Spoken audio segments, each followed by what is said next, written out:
AIC Nitte incubation centre KTech innovation hub ಮತ್ತು Nitte GOK centre of excellence in aqua marine innovation ವತಿಯಿಂದ 2 ದಿನಗಳ ಕಾಲ ನಡೆಯಲಿರುವ Nitte MRPL coastal startup fest ನಗರದ ಪಾಂಡೇಶ್ವರದ ಪಿಜ್ಜಾ ಬೈ ನೆಕ್ಸಸ್ ಮಾಲ್ನಲ್ಲಿ ಚಾಲನೆ ನೀಡಲಾಯಿತು. ಮಂಗಳೂರಿನ ಪಾಂಡೇಶ್ವರದ ಪಿಜ್ಜಾ ಬೈ ನೆಕ್ಸಸ್ ಮಾಲ್ನಲ್ಲಿ 2 ದಿನಗಳ ಕಾಲ ನಡೆಯಲಿರುವ ಕೋಸ್ಟಲ್ ಸ್ಟಾರ್ಟ್ಅಪ್ ಫೆಸ್ಟ್ಗೆ ನಿಟೆ ಡೀಮ್ಡ್ ಟು ಬಿ ವಿಶ್ವವಿದ್ಯಾನಿಲಯದ ಉಪಾಧ್ಯಕ್ಷರಾದ ಡಾ ಬಿ ಸತೀಶ್ ಕುಮಾರ್ ಭಂಡಾರಿಯವರು ಚಾಲನೆ ನೀಡಿದರು. ಬಳಿಕ ಮಾತನಾಡಿದ ಅವರು 2016ರಲ್ಲಿ ದೇಶದಲ್ಲಿ 400ರಷ್ಟಿದ್ದ ಸ್ಟಾರ್ಟ್ಅಪ್ಗಳ ಸಂಖ್ಯೆ 1.25 ಲಕ್ಷಕ್ಕೆ ಏರಿಕೆಯಾಗಿದೆ. ಪಾಶ್ಚಿಮಾತ್ಯ ಐಡಿಯಾಗಳ ಅನುಕರಣೆ, ನಮ್ಮ ಪ್ರದೇಶಕ್ಕೆ ಸೂಕ್ತವಲ್ಲದ ಪರಿಕಲ್ಪನೆ ಇತ್ಯಾದಿಗಳ ಕಾರಣದಿಂದ 90% ಸ್ಟಾರ್ಟ್ಅಪ್ಗಳು ಆರಂಭವಾದ 5 ವರ್ಷದೊಳಗೆ ಕಣ್ಮರೆಯಾಗುತ್ತಿವೆ ಎಂದು ಹೇಳಿದರು.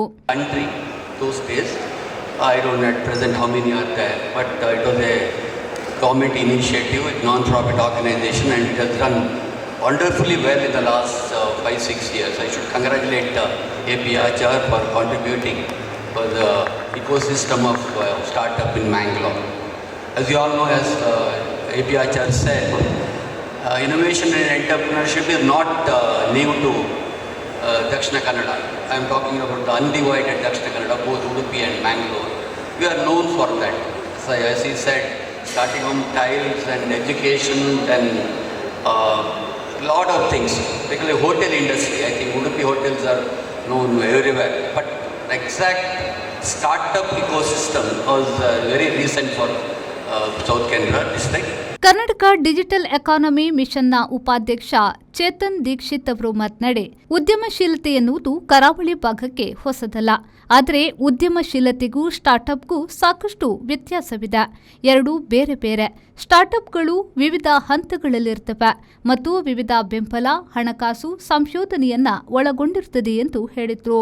Something very different than the conventional way, how the startups and how the the thing, because what you guys are doing today will also inspire many others who are part of this ecosystem.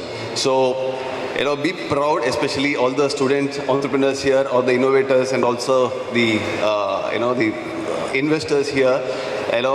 And today I'm representing Karnataka Digital Economy Mission.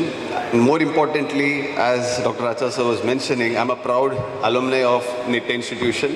I was fortunate to be part of the NITE Meenakshi Institute of Technology way back in 2005. So definitely when I got an invitation, I could never say no. And Dr. Acharji has been one of a very important stakeholder, and his team is doing a lot of fantastic work in the region.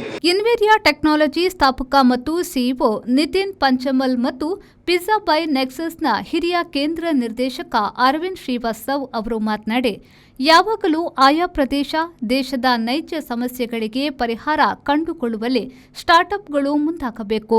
ಸರ್ಕಾರದಿಂದ ದೊರೆಯುವ ವಿವಿಧ ಸಹಕಾರಗಳ ಬಗ್ಗೆ ತಿಳಿದುಕೊಂಡು ಮುಂದುವರಿಯಬೇಕು ಎಂದರು. It didn't happen over the last 10-20 years. It's taken 70-80 years for Silicon Valley to come to where it is today. There's another side of the ecosystem which you have the resources available, which are natural resources. Like for example, even for human beings to survive, we need an ecosystem, right? We need an ecosystem to survive, we need an ecosystem to thrive, both. To survive, we need air, water. And to thrive, we need much more than air and water. Similarly, when we talk about an ecosystem in Silicon Valley, we don't have the big conference hall, we have only the open place. I said maximum what will happen, because while preparing for the CSET, it has also taught me that one of the stage of startup is the market testing. And while we are getting almost 40,000-45,000 customers on Saturday and Sunday, where they will find the better place to do the market testing. So, okay, we decided let's try. If it happens, it happens. If it fails, at least we'll not regret that we never tried. AIC Nitte incubation ಸೆಂಟರ್ನ CEO ಡಾ AP Achar ಸ್ವಾಗತಿಸಿದರು. ಅನುರಾಗ್ ಕಾರ್ಯಕ್ರಮವನ್ನು ನಿರೂಪಿಸಿದರು. ಈ ವೇಳೆ startup mentor, ಹಿರಿಯ ಲೆಕ್ಕ ಪರಿಶೋಧಕ CASS ನಾಯಕ್ ಸೇರಿದಂತೆ ಮೊದಲಾದವರು ಉಪಸ್ಥಿತರಿದ್ದರು.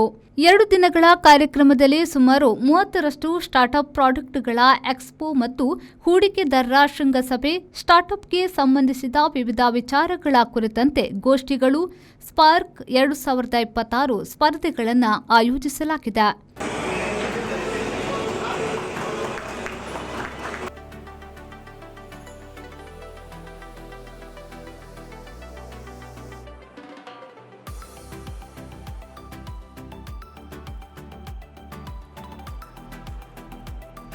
ನಾಗೇಶ್ ಕಾಬೂರು, ವಿ4 ನ್ಯೂಸ್, ಮಂಗಳೂರು.